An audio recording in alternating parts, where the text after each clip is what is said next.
So most of the time when I'm working with AI right now, it's all about structured outputs in some way. For example, creating documents, converting some information into a JSON and stuff like this. So most of the time I'm working with structured outputs in some way. And because of that, I'm always thinking about how I can improve them and how I can make them more reliable and perform better. And so last night when I was trying to fall asleep, I got this idea with structured outputs that I wanted to share with you. So the whole idea and the whole problem, let me first walk you through the evolution of structured outputs when it comes to generation of some kind of form or a document, evolution that I went through. So first, when I just started out exploring structured outputs and AI as a whole, I only tried single generation. So single generation is basically when you just ask AI to generate the whole form in one JSON. That's it in one call, and you're done, and you're going to use this form. And it works pretty well, but sometimes it can be unreliable when your schema gets too big or too complicated. And reliability is a big issue when it comes to structured outputs, because you never know when AI will fail with the JSON. And so because of that, I needed to find another solution. But before we go into other solution, let's talk about first the advantages and disadvantages of each one of them. So for single step, it's the biggest plus, the biggest advantage of this is that it's very fast and it's also cheap. It's probably the cheapest thing that you can do with structured outputs. Problems with this is that it's unreliable. Also, the content of the structured output will get worse as your schema gets more complex, and so you should be aware of that. And it's always a trade-off between the speed, reliability, and the quality of the output. And this can work for a lot of cases, but for applications that I'm working with mostly, where cost for error is much higher, we started looking into other solutions, and the most straightforward solution to that, probably, not sure, is to use the generateObject or structured output only as an extraction of the data and not generator. What I mean by that is that we have two calls instead of one, where here we just had one call, which is generateObject, and here we're going to have two separate calls. Let me clear this up. Here we're going to have two separate calls. So user calls an API. We first generate document, which is just text. And then we put this text into our structured output, and we ask AI to just extract the data into our schema that we need to in our application. And this is how I'm doing things most of the time when I need to do something like this, where I need to generate like a form, a document, or something like this. I first generate it as a text, and then I translate it into an object. Advantage of this, it's very content rich, so which means that when you generate an object, generate a document, you can be sure that the content is really good because it just generates a text. And AI doesn't need to know or think about the schema when it's generating the document. And this structured output is just extracting data from the document, so it doesn't even need to know about user's input at all, which also separates concerns of your functions, which means AI more precise and better at executing one specific thing. And problems with that is that it takes a long time to generate a form, a document, or any other asset that we need to generate. And the reason for that, of course, because we're calling two AIs instead of one. And I made a mess here. Let me clean this up a little bit. Yeah, because we are calling two AIs instead of one, it takes more time, and also it costs more money because we need to call two AIs instead of one. So I was thinking how we can improve that, because I don't think that's the end state of it. And I most likely will iterate more on this idea with structured outputs. And I got to another solution that I want to share with you. So let's go into the code.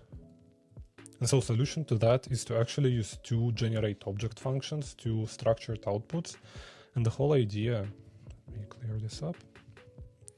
And the whole idea is that we first generate an object, but it has a very simple schema, which means that it shouldn't very affect the quality of the output. In our case, we're generating sections, where each section is going to be a set of questions. In our case, it could be like, let me see. It could be like related to property because it's a real estate app.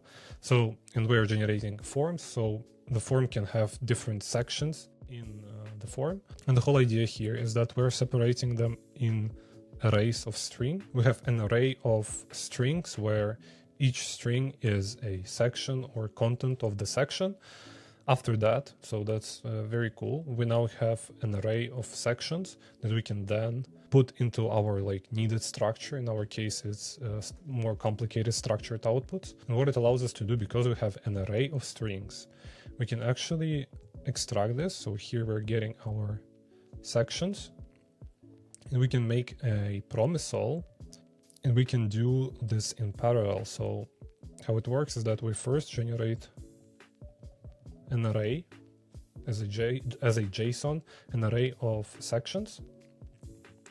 Then we are doing it like this. So in parallel, we're shooting like 5 requests, 10 requests, and we are generating structure for each section of the document, of the form, separately.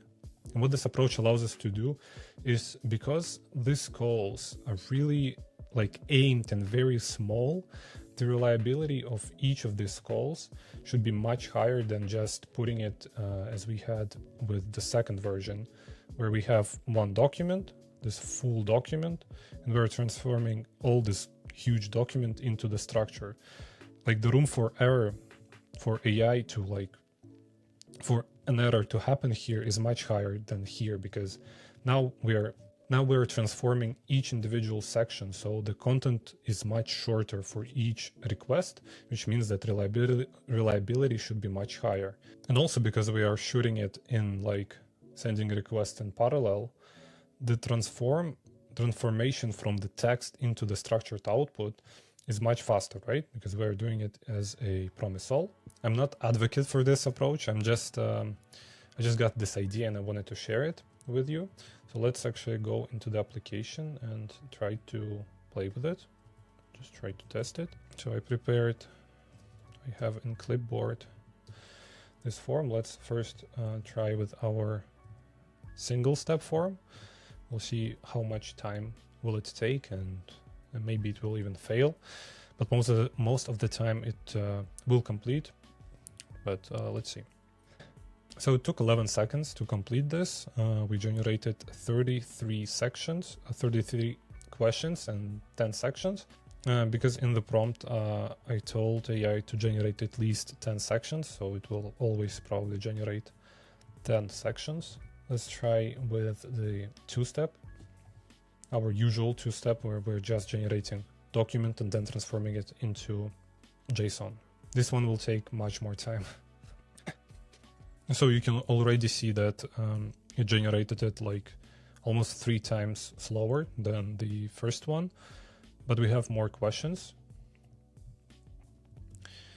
Let's try with the new approach where I'm shooting it in parallel, where I'm calling structured outputs in parallel. I'm, to be honest, expecting it to be somewhere in the middle, because I think maybe a little bit of the quality will go down from it, but actually we can see that it generated 59 questions in 13 seconds, which is kind of wild to me, to be honest. Yeah, another issue with that is it will cost more tokens to execute that, right? Because we're shooting for each section in parallel, which is a separate request, but reliability of this should be much better. It should be much more reliable because of the size of the request for each structured output.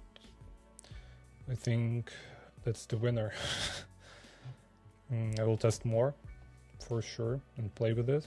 So yeah, the whole idea of this approach is that we're not doing structured outputs from the whole huge document in one request. We're separating this document into smaller pieces, smaller requests, and then just in parallel executing the structured outputs. And because it's smaller requests and smaller context window, yeah. Because of that, we can actually see the improvements in reliability, because the chance of AI hallucinating goes down significantly. So I think that's a win for us. As I said, I will play more and I'll keep you posted on this approach. And if you have any other suggestions or questions, or maybe like ideas how to improve this further, let me know in the comments. If you have found this helpful, let me know in the comments, and I'll see you in the next one.